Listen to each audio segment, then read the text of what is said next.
Gente, a pedido dos alunos, eu vou fazer uma breve revisão aqui sobre a primeira lei de Mendel, tá? Então, vamos lá. Na primeira lei de Mendel, vocês sabem que o Mendel, ele cruzou aqui, ele tem a geração P, a geração F1 e a geração F2. Sempre que a gente vai estudar genética, a gente parte dessas três gerações, por quê? Porque o objetivo, por exemplo, do Mendel era saber como as características genéticas eram passadas. Então, nós temos aqui uma geração P, que é a parental, como se fossem os pais, F1, que é a primeira geração de filhos, e F2, que seriam a segunda geração de filhos. É como se eu tivesse seu pai e sua mãe, aqui, tá? Os filhos, vocês, né? E depois os filhos dos filhos, ou seja, os netos dos seus pais. Então, nós temos aqui três gerações, dá para a gente ter uma ideia de como as características são passadas, né? Só que não se esqueça que o Mendel, ele usou ervilhas, né? E o seu experimento clássico afirma que ele fez o seguinte, que ele pegou uma ervilha amarela, certo? E cruzou com uma ervilha verde, certo? Então, ele pegou a ervilha amarela e cruzou com a verde. Quando ele pegou o pólen da amarela e cruzou com a verde, ele esperava que em F1 nascesse o quê? Tanto ervilhas amarelas quanto ervilhas verdes. No entanto, 100% dessas ervilhas nasceram amarelas, certo? E aí o Mendel pensou, meu Deus, o que foi que aconteceu com essa característica verde, né? Ela sumiu, desapareceu, o que aconteceu? E aí o Mendel fez o que a gente chama de autofecundação. Como na geração F1 nasceu todo mundo amarelo, ele cruzou uma ervilha amarela com outra também amarela da geração F1. E agora o que ele esperava? Ele esperava que nascessem ervilhas somente amarelas, né? Uma vez que ele cruzou amarelo com amarelo, ele esperou que nascessem ervilhas 100% amarelas. Só que aí nasceram ervilhas amarelas e ervilhas verdes, tá? E aí o Mendel, ele pensou, o que aconteceu, né, nessa geração, que foi que ocorreu para que eu tenha aqui uma ervilha verde, essa ervilha não, essa característica não apareceu na geração F1, mas ela reapareceu na geração F2. Então o Mendel, ele pensou o seguinte, que provavelmente amarela, certo? Deveria ser uma cor dominante em relação a verde, que seria recessiva, tá? Então, amarelo seria dominante, enquanto verde seria recessivo. E aí, o que foi que ele pensou mais? A geração P, as ervilhas, elas eram puras, né? Significando que elas são homozigotas.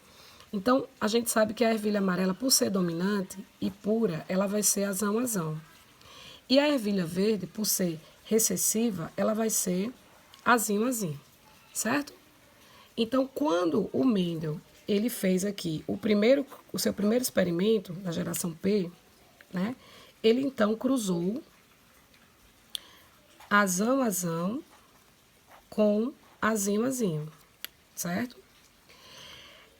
Esse cálculo a gente vai fazer aqui, ó, separar os gametas, né? Azão-azão com azinho-azinho. Quando a gente faz o quadrado de Punnett, que é esse quadradinho aqui, a gente vai ter aqui azão com azinho, azão com azinho, azão com azinho e azão com azinho, certo? Observe aqui que 100% dos descendentes, eles foram azão-azinho. Lembrando que isso aqui é o resultado da geração F1, certo? Então, ele obteve aqui 100% de ervilhas amarelas. Só que observe que essa ervilha, ela tem um gene para ter descendentes verdes, tá certo? Então, agora, o que o Mendel vai fazer? Agora, a gente vai fazer o cálculo da F1 para encontrar a F2, tá? Então, o que ele fez agora na geração F1? Ele cruzou uma ervilha amarela com outra ervilha amarela, tá? Então, a gente vai fazer aqui, ó, azão, azinho, azão, azinho. Faz o cruzamento e aí a gente obtém o quê? Azão, azão, azão, azinho, azão, azinho e azinho, azinho. tá? Então, observem que essa ervilha é amarela, essa ervilha é amarela, essa ervilha é amarela e essa é verde.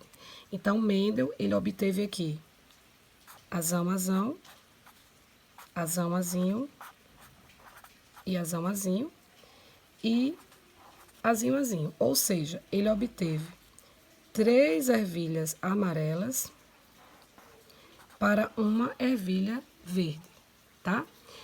Com isso, a gente chegou aí à conclusão, o Mendel chegou à conclusão de que a proporção fenotípica, que a gente chama em genética de PF, da primeira lei de Mendel, foi de 3 para 1, tá certo? Ou seja, sempre que ele cruzava uma característica dominante com a característica recessiva, em F2 ele obtinha uma proporção fenotípica de 3 dominantes para 1 recessivo. Lembrando que isso aqui é o F2, tá certo? Muito bem. E nós temos aí o cálculo da proporção genotípica. Então, o que seria essa proporção genotípica? Que a gente chama de PG em genética. Então, a proporção genotípica é você contar quantos genótipos você tem aí diferentes. Então, o Mendel encontrou um azão, azão, aqui, ó. Certo? Um azão, azão, para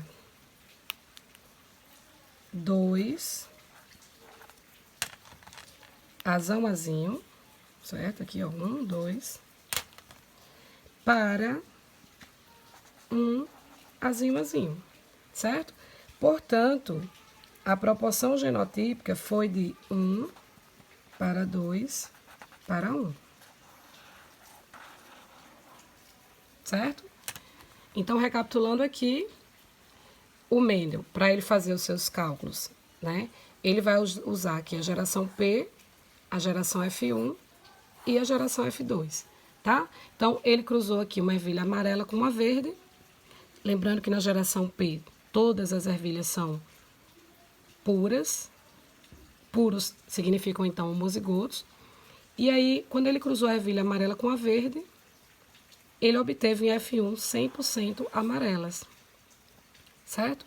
Voltando aqui o cálculo, você cruzou aqui, ó, na geração P, azão, azão com azinho, azinho, obteve aqui 100% de ervilhas amarelas. Só que observe que esta ervilha amarela, ela tem um gene para ter descendentes, o quê? Verdes. Pois bem, aí agora o que é que o Mendel fez? Ele cruzou 2 ervilhas amarelas heterozigotas. E aí ele obteve 3 amarelas para uma verde. Com isso, a geração aqui, né, no caso, as proporções fenotípicas e genotípicas, nós temos que a proporção fenotípica da primeira lei, ela vai ser 3 para 1, 3 dominantes para 1 recessivo, e a proporção genotípica, 1 para 2 para 1, ok? Então, espero que vocês tenham entendido. Um forte abraço. Profa.Kátia Queiroz.